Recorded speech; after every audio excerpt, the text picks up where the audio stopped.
Hello guys, welcome back to another video. இன்னைக்கு இந்த வீடியோவில் எதை பற்றி பார்க்க போகிறோம்னு சொல்லி பார்த்தீங்கன்னா, நம்ம நுணுக்களி மூவிலேருந்து சீன் 4 தான் இன்னைக்கு வந்து நம்ம ரியாக்ட் பண்ண போகிறோம்.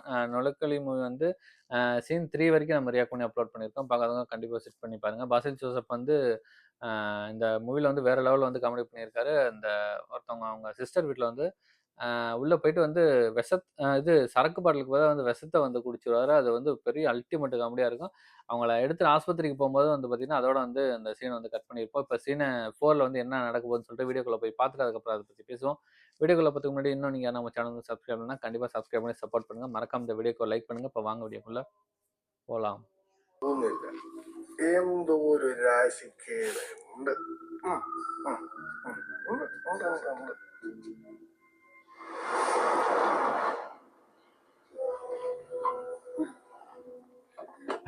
உள்ளுக்குள்ள எப்படி പഠിച്ചു? എന്താ അതെ, അബദ്ധത്തിൽ കുറച്ച് പോയിസൺ ഉള്ളിൽ പോയതാ. അബദ്ധത്തിലാ? എന്താ ചേച്ചി, എന്ത് പറ്റിയതാ? അടിച്ചതാ. ഷർട്ടിന്റെ നാറ്റം കണ്ടില്ലേ? ഞങ്ങൾ പിടിച്ചോ?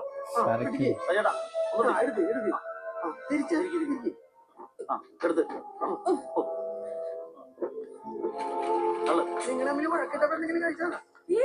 ചേച്ചി ഇങ്ങനെ നിന്നാലെങ്ങനെ? അങ്ങോട്ട് വാ.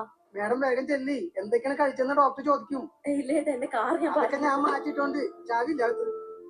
മേഡം അങ്ങോട്ട് ചെല്ലി. ചേച്ചി ഇങ്ങനെ അന്താളിച്ചെന്നല്ല, ഇങ്ങനെ അവിടെ ചെന്ന് പേപ്പറിൽ ഒപ്പിട്ട് കൊടുത്താലേ ഡോക്ടർ നോക്കും. ചേച്ചി വാ വാ വന്നേ. എത്ര നേരം ഇത് കഴിച്ചിട്ട്? ഒരു മണിക്കൂർ.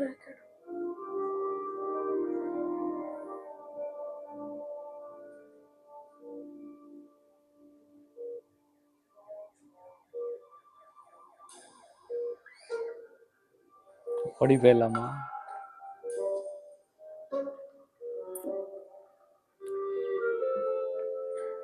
അയ്യോ പറ പറയാ. ചേച്ചി ഇങ്ങനെ ടെൻഷൻ അടിച്ച് നടക്കാതെ ഇവിടെ ഒന്ന് ഇരിക്കേ. എബി എന്നല്ലേ പേഷ്യന്റെ പേര് പറഞ്ഞത്? ഇവിടെ വന്ന് ഇരിക്കേ, എന്നിട്ട് ഇതിലൊന്ന് ഒപ്പിട്ടെ. വാ.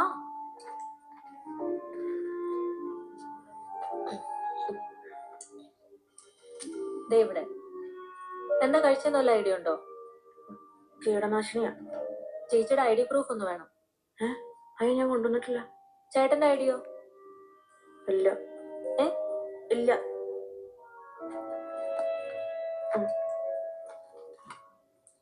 சந்தேகமா இருக்கு.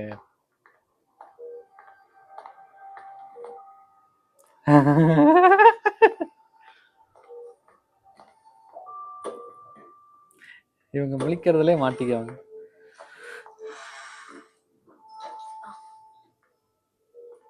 ആൾക്ക് ബോധം വന്നിട്ടില്ല. ബെറ്ററായി നമുക്ക് റൂമിലേക്ക് മാറ്റാം. ടെൻഷനൊന്നും വേണ്ട. എന്നാലും കുഴപ്പമൊന്നും ഉണ്ടാകാതിരിക്കാൻ വേണ്ടി പ്രാർത്ഥിച്ചോളൂ കേട്ടോ. ഇയാള് വിഷം കഴിക്കാൻ നിങ്ങൾ തമ്മിൽ എന്തെങ്കിലും പ്രശ്നമുണ്ടോ? ഞങ്ങൾ തമ്മിൽ എന്ത് പ്രശ്നം? എനിക്കിതൊന്നും അറിയാൻ പാടില്ല. ഞാൻ പോവാ. പോവാന്നോ? എവിടെ പോകുന്നു? അങ്ങനെയൊന്നും പോകാൻ പറ്റില്ല. ഇവിടെ ചില നടപടിക്രമങ്ങളൊക്കെ ഉണ്ട്. അതൊന്നും കഴിയാതെ പോകാൻ പറ്റില്ല. എന്നാലും കുട്ടി, എത്ര ദേഷ്യം ഉണ്ടെങ്കിലും ഇങ്ങനെയൊന്നും പറയരുത്. ഒന്നുമില്ലെങ്കിലും നിങ്ങൾ അയാളുടെ വൈഫല്ലേ? ആര് പറഞ്ഞു? പിന്നെങ്ങനെ അയാൾ വിഷം കഴിച്ചിട്ട് നിങ്ങളെ ആരും ഇവിടെ വന്നു? അത് ഡോക്ടറെ, അതെന്റെ ഫ്രണ്ടാണ്. അതെന്താന്ന് വെച്ചാ, എബി അറിയാതെ വിഷം ഉള്ളിൽ പോയി എന്ന് പറഞ്ഞപ്പം, അത് എന്നെ വിളിച്ചു പറഞ്ഞപ്പം ഞാൻ പോയി കൊണ്ടുവന്നാണ്. അറിയാതെ വിഷം കഴിച്ചു? പോലീസിനെ അറിയിച്ചിട്ടുണ്ട്? അയ്യോ അല്ല ഡോക്ടറെ, എനിക്ക് പോണം. എന്നോട് നേരത്തെ പറഞ്ഞിട്ടുണ്ടായിരുന്നു ഇവിടെ കൊണ്ടുവന്നാക്കിട്ട് പോകുന്നു. നല്ല തമാശയാണല്ലോ. അയാൾക്ക് എന്തെങ്കിലും സംഭവിച്ച ആര് സമാധാനം പറയും? ഞാനോ? താൻ പോലീസ് വന്നിട്ട് ഇവിടുന്ന് പോയാ മതി കേട്ടോ. സിസ്റ്ററെ, സെക്യൂരിറ്റി വിളിക്കും. ശരി. താനവിടെ നിന്നാ മതി.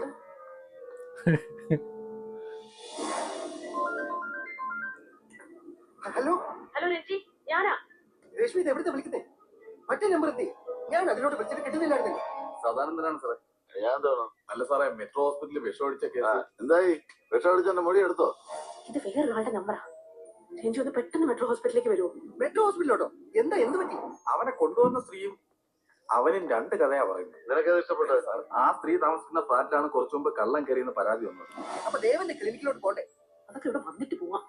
ഞാനൊരു വലിയ പ്രശ്നത്തിലാണ്. പെട്ടെന്ന് ഇങ്ങോട്ട് വാ. നീ അവിടെ നിൽക്ക്, ഞാനിപ്പോ അങ്ങോട്ട് വരാം. ആ സ്ത്രീ എവിടെ കേട്ടോ? ശരി സാർ.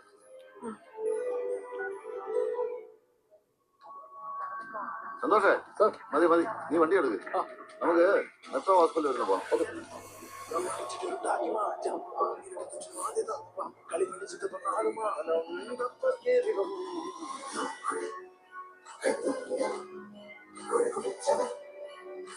ഇൻട്രോളാ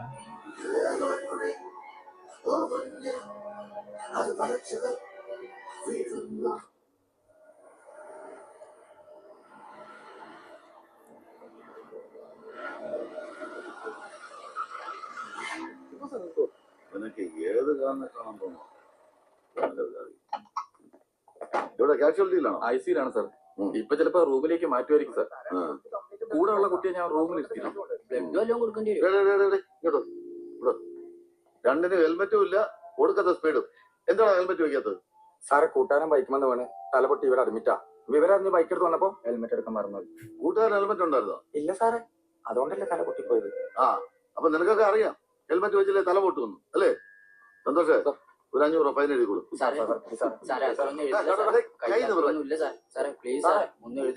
കയ്യിലുള്ള വാങ്ങിച്ചോ.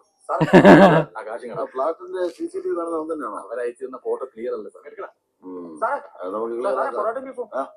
അമ്മയുടെ 500 രൂപ ഉള്ളൂ. 200 രൂപ ബീഫും പുറത്തും കഴിക്കാൻ വേണം. പൊറോട്ടയും ബീഫുവാ? നിനക്ക് വീട് എവിടെ? വീട് ഇവിടെ തൊട്ടപ്പുറത്താണ് സാറേ. വീട്ടിൽ ഭക്ഷണമൊന്നുമില്ലേ? സാറേ വീട്ടിൽ ഡെയിലി ചോറാണല്ലോ. ചോറ് കംപ്ലീറ്റ് കാർബാണ്. ഡെയിലി കാർബ് കഴിച്ച ബോഡിക്ക് ഡാമേജ് ആണ് സാറേ. ഹെൽത്ത് സീനാക്കും. അപ്പൊ പൊറോട്ടയില് കാർബില്ലേ? സാറേ ഒരു പൊറോട്ടയിലാണെങ്കിൽ 15 ഗ്രാം കാർബേ ഉള്ളൂ. ഒരു കപ്പ് ചോറിലാണെങ്കിലോ 45 ഗ്രാം കാർബുണ്ട്. ഭയങ്കര ജീക്കാണല്ലോ. നിനക്ക് എത്ര പൊറോട്ട കഴിക്കും? ഞാനൊരു 4 പൊറോട്ട കഴിക്കും സാറേ. ഇവനൊരു 5, ചിലപ്പോൾ അതിൽ കൂടുതൽ കഴിക്കും സാറേ. അപ്പൊ 5 ഗുണം 15 ആയപ്പോ എത്ര ഗ്രാം കാർബായിടാ? എത്ര ആയിടാ? 75. ആ സാറേ. അതിനോട് ബീഫും കയറ്റും ആ സാറേ. അല്ലേ? So dangerous. നീയൊക്കെ ചോറ് കഴിക്കുന്നതാണ് നല്ലത്. തടി കയറട്ടെ. അപ്പൊ ഇന്നും പട്ടിണി. ഇവനൊക്കെ തിന്നുന്ന തൊണ്ടയെ കുറിച്ച് ചവത്തേ ഉള്ളൂ. നീ വല്ലതും കഴിച്ചാണോ? ഇല്ല സാർ. ഇത് കഴിഞ്ഞ് വീട്ടിൽ പോയി കുറച്ച് കഞ്ഞി കുടിക്കണമെന്ന് വിചാരിച്ച അതങ്ങനെ? അത് മുഴുവൻ കാർബല്ലേ. സാറേ ഇതാ മുറി.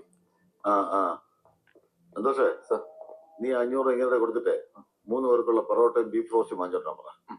നല്ല ചൂടായിട്ട് വേണം. ശരി സാറേ.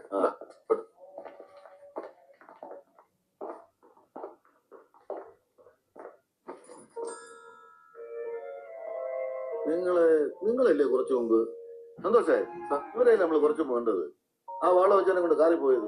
ആ സാറേ ഇവര്. അത് വരട്ടെ. എനിക്ക് അപ്പോഴേ തോന്നി എന്തോ ഒരു ചുറ്റിക്കളി ഉണ്ടെന്ന്. വട്ടച്ചാര അടിച്ച് വാള് വെച്ചാൽ പോലും അത്രയും നാട്ടം ഉണ്ടാവില്ല. ഉണ്ടാവില്ല സാർ. ആരതാ സാർ കൂടെ ഉള്ളവൻ? ആരാന്നാ ഈ കൊച്ചു പറഞ്ഞത്? ഫ്രണ്ടാണ് എന്റെ അടുത്ത് പറഞ്ഞത്. ആണോ വെച്ചേ?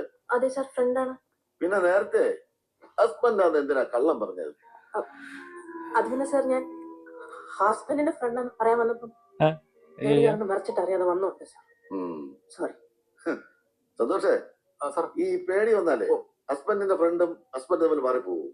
ചില സമയങ്ങളിൽ അങ്ങനെ സംഭവിക്കും. അതെ സാർ. അത് ശരി, അങ്ങനെയാണല്ലേ? അങ്ങനെയാണ് സാർ. എന്നാലേ കൊച്ചു പേടിക്കാതെ സത്യം പറ. ശരിക്കും എന്താ സംഭവം? അവൻ എന്തിനാ വിഷം കഴിച്ചത്? കഴിച്ചതാണോ അതോ നിങ്ങൾ ആരെങ്കിലും കൊടുത്താണോ? സാർ അവൻ പറയുന്നത് ഈ സ്ത്രീയുടെ ഫ്ലാറ്റ് വെച്ചിട്ട് എങ്ങനെയോ വിഷം ഉള്ളിൽ ചെന്നാ. അയ്യോ സാറേ, അങ്ങനെയാണെങ്കിൽ 307 നമുക്ക് പണി കിട്ടാൻ ചാൻസ് ഉണ്ട്. വധശ്രമോ കേസ്. അവനെങ്ങാനും തട്ടിപ്പോയാലേ കൊലപാതകമാവും. അവന്റെ മൊഴിക്കാ ബലം.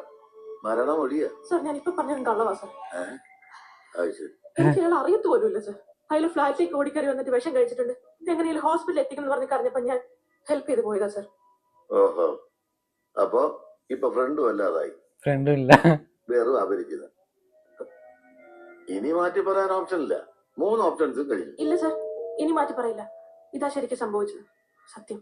അതെ, അയാള് നിങ്ങളുടെ ഫ്ലാറ്റിലെ താമസക്കാരനാണോ? ഇല്ല സാർ, ഞാൻ ആദ്യമായിട്ട് കാണുക. ആ CCTV ഫോട്ടോ ഒന്ന് കാണിച്ചു കൊടുക്കും. നിങ്ങളുടെ ഫ്ലാറ്റില് കള്ളം കയറി അറിഞ്ഞായിരുന്നോ? ആ, ബഹളം കേട്ടായിരുന്നു. ആ ഫോട്ടോയിൽ കാണുന്നത് കള്ളനാണോ സംശയമുണ്ട്? ഹസ്ബൻഡിന്റെ ഫ്രണ്ടാണോ നോക്കിയേ? അല്ല സോറി, അപരിചിതനാണോ നോക്കിയേ? സാർ ഇത് ക്ലിയർ അല്ല. ക്ലിയർ അല്ല. താൻ ഒറ്റയ്ക്കാണോ താമസിക്കുന്നത്? ഇവൻ ഓടിക്കറി വന്നപ്പോ ഫ്ലാറ്റിൽ വേറെ ആരും ഇല്ലായിരുന്നോ? ഇല്ല സാർ, ഹസ്ബൻഡ് പുറത്തു പോയേക്കുമായിരുന്നു. അപ്പൊ അടുത്ത ഫ്ലാറ്റിലൊന്നും താമസക്കാരില്ലേ? അവരെ വിളിച്ചില്ലേ? അത് 100 വിളിച്ച് പോലീസിന് സഹായം ചോദിക്കാതെ. വിളിച്ചാ ഉടനെ അങ്ങ് വരും. ഇത് ശരിക്കും ഫ്രണ്ട് തന്നെ ആണോ? അല്ല സാറേ, പിന്നെ ആളുകൾ കള്ളനെന്ന് പറഞ്ഞ് ഓടിച്ചപ്പോഴാ അയാൾ ഓടി വന്ന് എന്റെ ഫ്ലാറ്റിൽ കയറിയത്. ഞാൻ പോലീസിനെ വിളിക്കുമെന്നൊക്കെ പറഞ്ഞപ്പം അയാള് വിഷം കഴിച്ചിട്ടുണ്ട്, എന്റെ ഉമ്മച്ച് മരിച്ചു പോകുന്നൊക്കെ പറഞ്ഞ് എന്നെ പേടിപ്പിച്ചു. അങ്ങനെ ഞാൻ കൊണ്ടുവരാൻ സമ്മതിച്ചു. സാനന്ദ സാർ, അവന്റെ പേരില് തെഫ്റ്റ് ചാർജ് ചെയ്യണം. ശരി സാർ. പിന്നെ ഇവരുടെ വിശദമായ മൊഴി എടുക്കണം. Okay sir. CCTV വിഷ്വൽസ് എടുക്കണം. Okay. പിന്നെ അതുപോലെ ആ ഫ്ലാറ്റിലെ അസോസിയേഷൻകാരോട് രാവിലെ സ്റ്റേഷൻ വരാൻ പറ. ശരി സാർ. ബാബു வாழா மூவில இருப்பாருல்ல அவரு.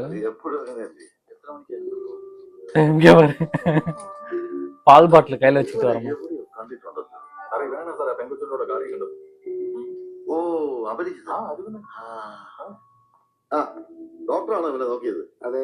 എങ്ങനെയുണ്ട്? വേറെ കുഴപ്പമൊന്നുമില്ല. നമ്മുടെ ഈ പച്ചക്കറിയിലെ ഫംഗസിനടിക്കുന്ന കീടനാശിനികൾ കഴിച്ചത്. ചത്തു. അതത്ര ടോക്സിക് ആയ കോമ്പൗണ്ട് ഒന്നും ഉള്ളതല്ല. പിന്നെ ചെറിയ നെഞ്ചിരിച്ചിലൊക്കെ ഉണ്ടാവും, അതേ ഉള്ളൂ. ഞങ്ങൾക്ക് ഇവനെ ഒന്ന് കൊണ്ടുപോകാൻ പറ്റുമോ? കാരണം ഇവന്റെ പേരില് വേറെ കേസ് കൂടെ ഉണ്ടായിരുന്നു. ഒബ്സർവേഷനിൽ ഇടേണ്ടതാണ്. പിന്നെ അത്യാവശ്യമാണെങ്കിൽ ഡിസ്ചാർജ് തരാം. പക്ഷെ 2 ദിവസത്തേക്ക് കട്ടിയുള്ള ആഹാരം ഒന്നും കൊടുക്കരുത്. അല്ല ഈ ചപ്പാത്തി അടിക്കുന്നതിന് കുഴപ്പമുണ്ടോ? കഞ്ഞി ആയിരിക്കും നല്ലത്. ആണല്ലേ? ആ. ശരി. സാറേ ഡേയ് നമുക്ക് ഇവിടെ ഇരുന്ന് കഴിച്ചിട്ട് ഇവനെ ഡിസ്ചാർജ് ചെയ്തൊക്കെ പോവാം. ഈ സമയത്ത് വീട്ടിലാരൊക്കെ ഉണ്ടായിരുന്നു? വീട്ടില് ഞാൻ മാത്രം ഉണ്ടായിരുന്നു സാർ.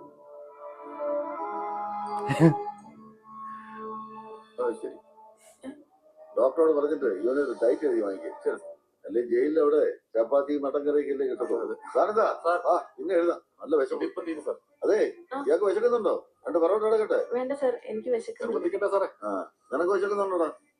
കട്ടി കുറഞ്ഞ എന്തെങ്കിലും വേണമെങ്കിൽ ഏർപ്പാടാക്കാം. എനിക്കൊന്നും വേണ്ട. പിന്നെ എടാ പോടാന്ന് വിളിക്കണ്ട. എന്റെ പേര് രവി എന്നാണ്. സാർ എന്നെ അങ്ങനെ വിളിച്ചാണ്. നീ കള്ളം മാത്രമല്ല മഹാ അഹങ്കാരി കൂടിയാണ്. സാറെന്താ സാർ ഇവന്റെ പേരിൽ തെഫ്റ്റ് മാത്രമല്ല, ആ പെൺകുട്ടിയെ കയറി പിടിക്കാൻ ശ്രമിച്ചുള്ള 354 രൂപ കിട്ടും. ഞാൻ കളനൊന്നുമല്ല. ആരെ അവമാനിക്കാൻ ശ്രമിച്ചതാണ് പറയുന്നത്.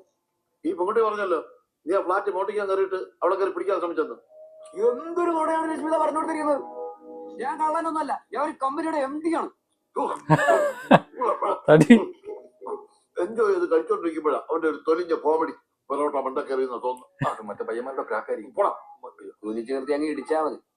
നീ വിട്ടാക്കി. അത് ഞങ്ങൾ നോക്കണം. അല്ല തൊണ്ടേ കൊടുക്കുമ്പോ അങ്ങനെയാണ് സാധാരണ.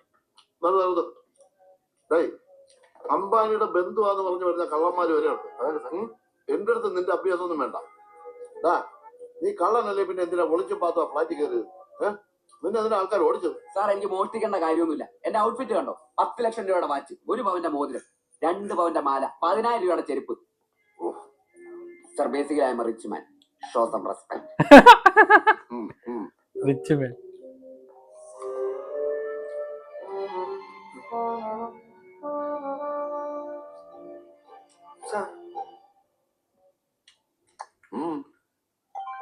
രശ്മിതയുടെ ഭർത്താവ് ശരിക്കും ഞാൻ അവനെ ക്വസ്റ്റ്യൻ ചെയ്ത് ഒരു ടെമ്പോ ബിൽഡപ്പ് കൊണ്ടുവരായിരുന്നു. നശിപ്പിച്ചല്ലോ. സാറേ കുറച്ചുകൂടെ ക്ലിയർ ആയിട്ടുള്ള ഒരു ഫോട്ടോ കിട്ടിയിട്ടുണ്ട് സാർ. ഇതാ ഇവനാണോ നോക്കി?